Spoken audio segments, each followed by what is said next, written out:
Assalamualaikum warahmatullahi wabarakatuh. Innal hamdalillah nahmaduhu wa nasta'inuhu wa nastaghfiruh wa na'udzubillahi min shururi anfusina wa min sayyiati a'malina may yahdihillahu fala mudhillalah wa may yudlilhu fala hadiyalah. Asyhadu an la ilaha illallah wahdahu la syarikalah wa asyhadu anna Muhammadan abduhu wa rasuluh la nabiyya wa la rasula ba'dah. Para pemirsa sekalian yang insya Allah selalu akan diberikan rahmat oleh Allah Subhanahu wa Ta'ala, pada kesempatan yang berbahagia ini, perkenankan saya menyampaikan sedikit review buah karya seorang ulama yang cukup masyhur asal Indonesia, yang melegenda, yaitu Syekh Imam Nawawi Al-Bantani, dengan karyanya yang berjudul Nasaihul Ibad. Ini merupakan hasil karya beliau, ya salah satu lah, karena karya beliau cukup banyak, yang mana ini cukup menarik, yang tak asing dengan dunia pendidikan, terutama pesantren. Maka izinkan saya untuk membahas sedikit, untuk mereview tentang buku ini. Ya, sebelum masuk dalam pembahasan bukunya, marilah kita lebih mengenal sosok pengarangnya dahulu. Siapa sih sosok Imam Nawawi tersebut? Ya. Beliau mempunyai nama asli, yaitu Muhammad Nawawi bin Umar Al-Jawi. Lahir di Tanara, yaitu kalau sekarang Provinsi Banten, dan meninggalnya di kota Mekah, Arab Saudi.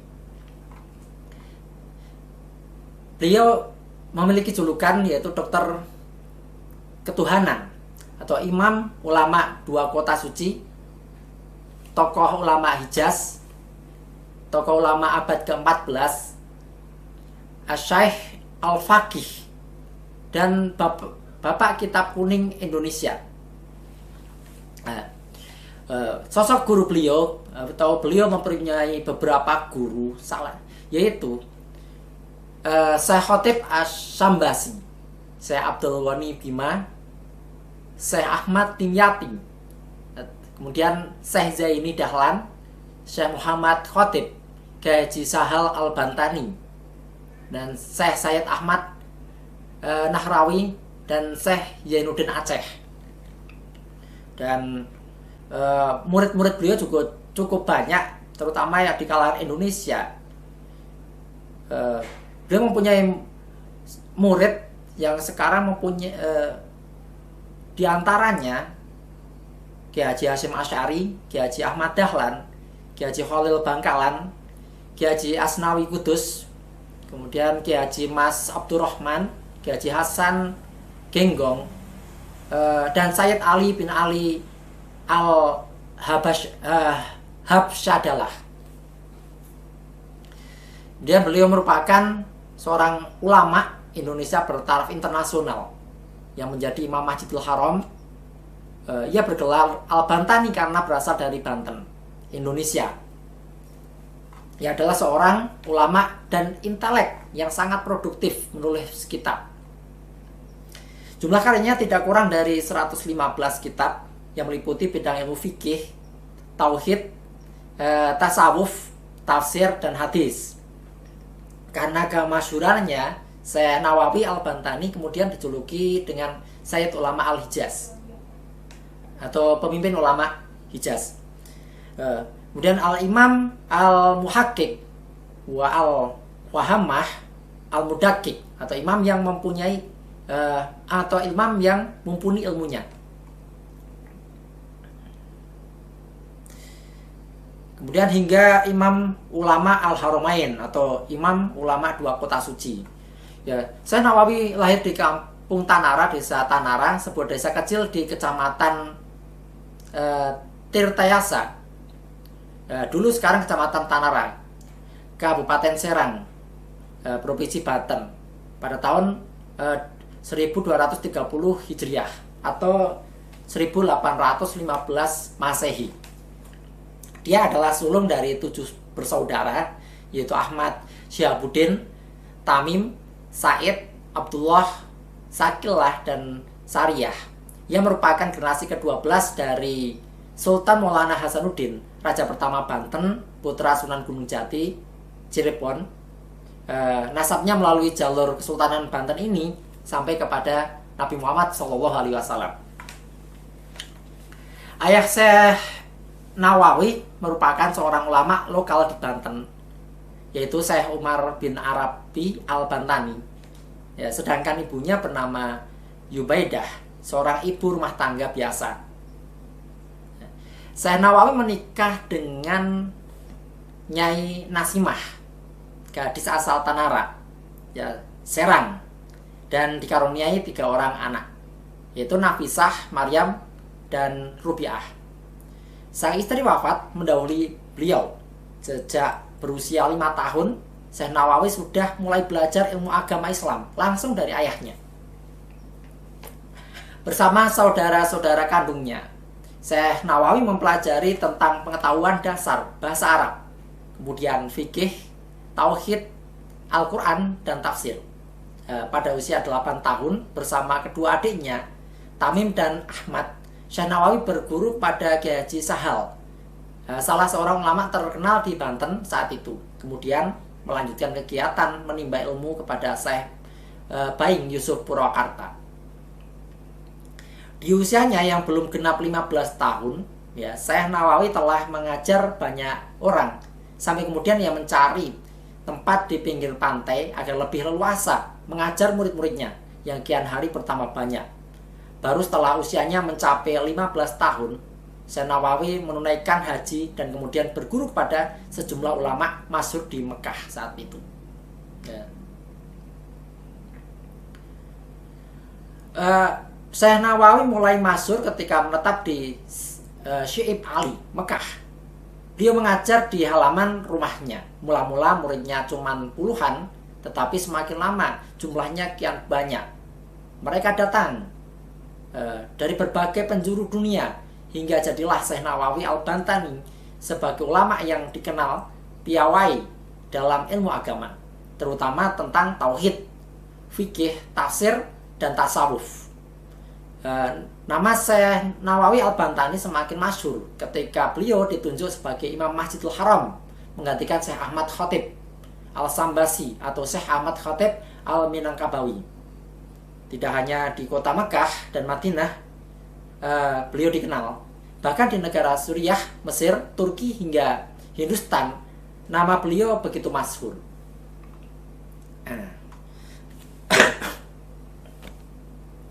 Syekh Nawawi memegang peran sentral di tengah ulama Al-Jawi. Beliau menginspirasi komunitas Al-Jawi untuk lebih terlibat dalam studi Islam secara serius, tetapi juga berperan dalam mendidik sejumlah ulama pesantren terkemuka. Ya, bagi Syekh Nawawi, masyarakat Islam di Indonesia harus dibebaskan dari belenggu kolonialisme, ya, dengan mencapai kemerdekaan.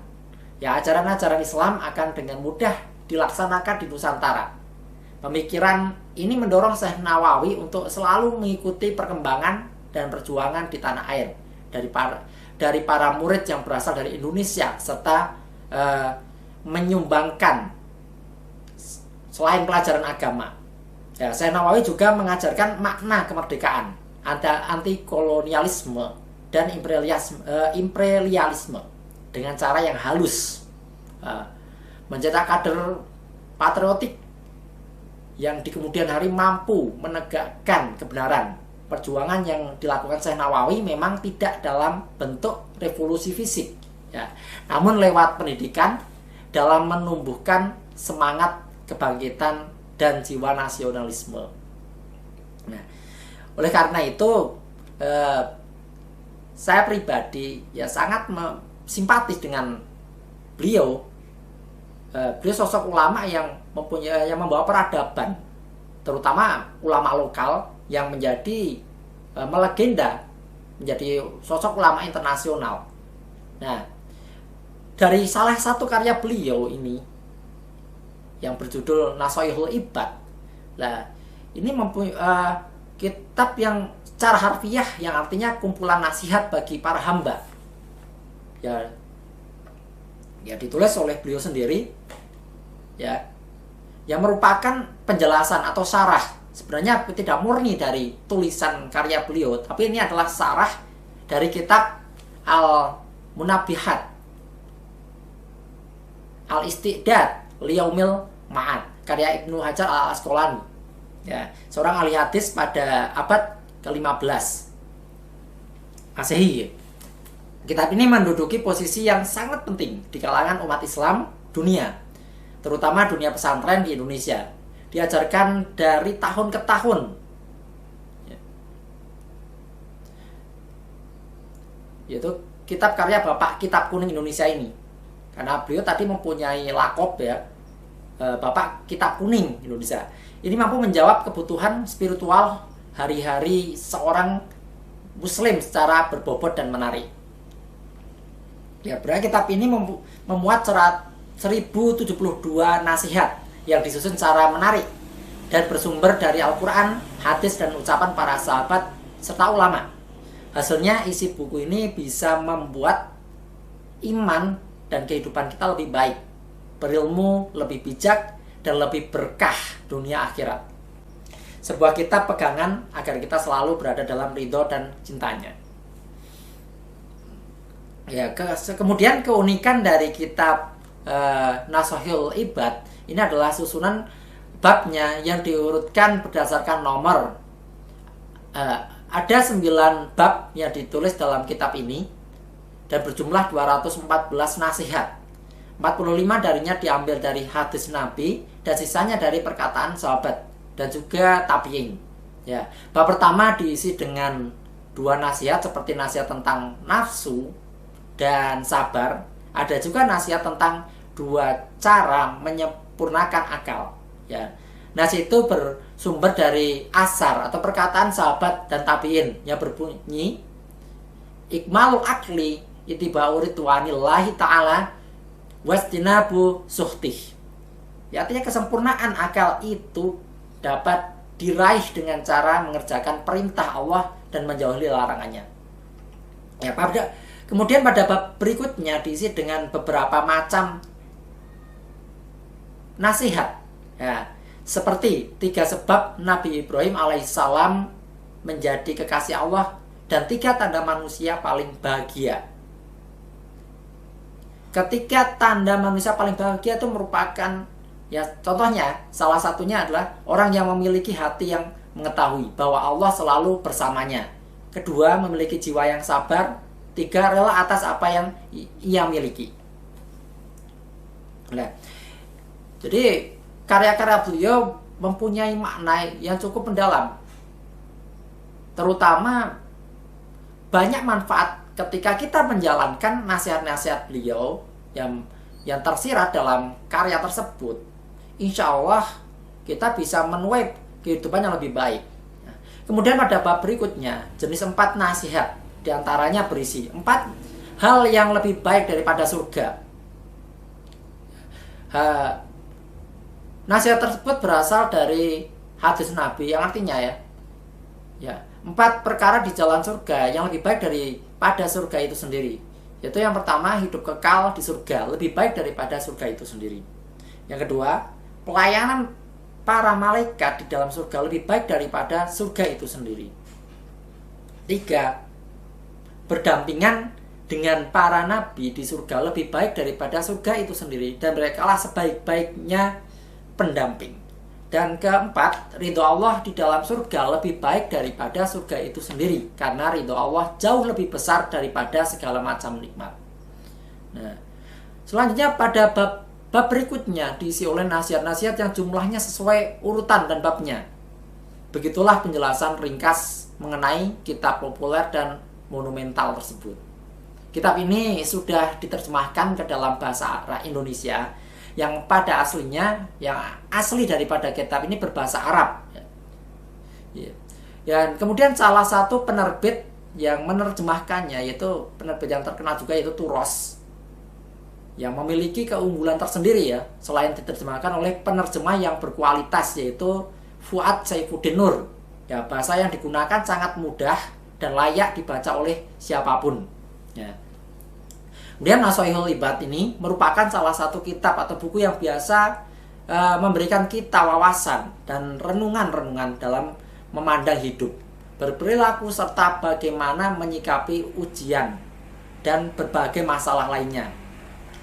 Kemudian buku ini dikemas secara cukup menarik dan sangat menyenangkan untuk dikaji, karena penjelasannya yang ringkas membuat kita lebih mudah memahami isinya.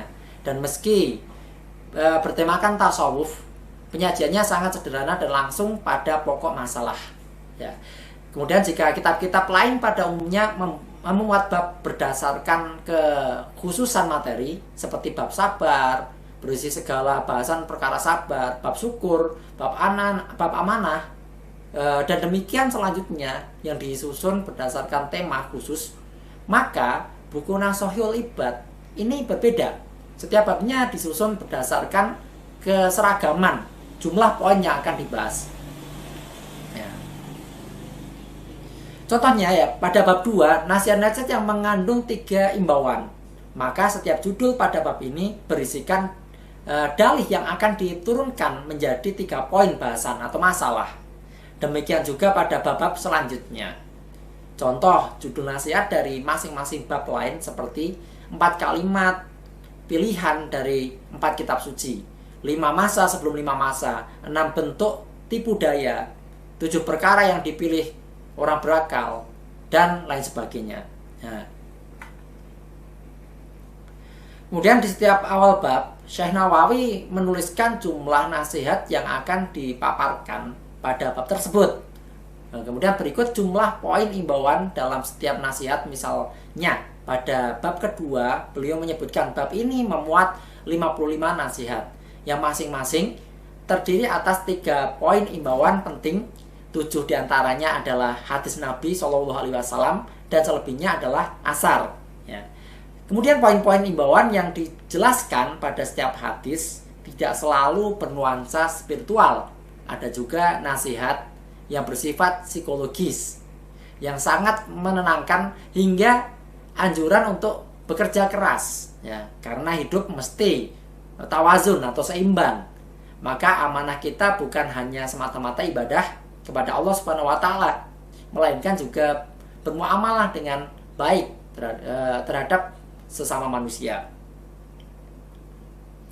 Kemudian penulisan buku ini diselesaikan Syekh Nawawi pada tanggal 21 Safar 1311 Hijriah atau bertepatan dengan tahun 1893 Masehi. Ya, namun karenanya nasihat dalam buku ini masih relevan hingga sekarang. Buku spiritual yang mengajarkan fikih dan ketauhidan, namun tidak kaku, melainkan mampu menyentuh jiwa pembaca dan mengarahkan kepada kesantunan budi pekerti. Nashihul Ibad itu begitu menyadarkan arti dan makna hidup di dunia dengan pendidikan karakter seperti syukur, adab, sabar, jujur, tidak ingkar janji, hingga ketawakalan. Ya. Ini merupakan salah satu peradaban yang cukup baik, karena buku ini memang banyak digunakan, terutama pesantren-pesantren, untuk dikaji. Yang asli daripada buku ini memang kitab kuning. Nah, ini karena setiap santri, bahkan setiap manusia, setiap muslim itu butuh pegangan yang bisa selalu menjaga dan mengingatkan dalam keseharian.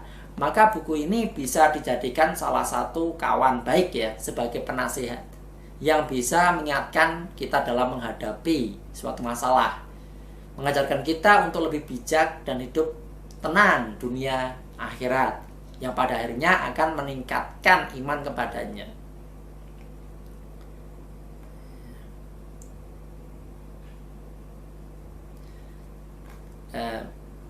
Kemudian ya pada dasarnya kesimpulannya ya, kitab Nashihul Ibad ini mempunyai posisi yang sangat penting dan populer di kalangan umat Islam, terutama di Indonesia. Bahkan sangat relevan untuk seluruh muslim dunia bahkan. Nah, maka buku ini memang cukup bisa kita jadikan referensi atau dijadikan sebagai sejarah Nah, dengan penulisnya yang cukup fenomenal, ya, itu penyusunnya yaitu bernama Syekh Imam Nawawi Al-Bantani, ya, karena nama Imam Nawawi itu selain Al-Bantani ya ada yang lain yang juga terkenal, maka di sini mendapatkan gelar Al-Bantani biar lebih spesifik. Ini asli lokal Indonesia, dan beliau pernah menjadi Imam Masjidil Haram dan karya-karyanya menjadi referensi di Universitas Al-Azhar Kairo, Mesir. Ya. Tujuan Syekh Imam Nawawi menulis kitab ini adalah untuk memelihara ajaran Islam yang tertuang dalam kitab-kitab klasik sebelumnya. Maka dari itu, kebanyakan isi dari kitab ini berasal dari kitab-kitab karya ulama terdahulu. Ya mungkin demikian apa yang dapat ya saya tuangkan dalam ya video singkat ini. Tentunya masih banyak kesalahan dan kekurangan dalam mereviewnya. Ya, saya berharap kritik dan saran yang membangun guna menjadikan islah dari review singkat ini. Ya, semoga dapat bermanfaat untuk menambah khazanah kita. Ya, khususnya untuk saya pribadi. Ya, terima kasih atas perhatian dan saya ucapkan jazakumullah khairan katsiran, dan saya akhiri billahi taufik wal hidayah. Assalamualaikum warahmatullahi wabarakatuh.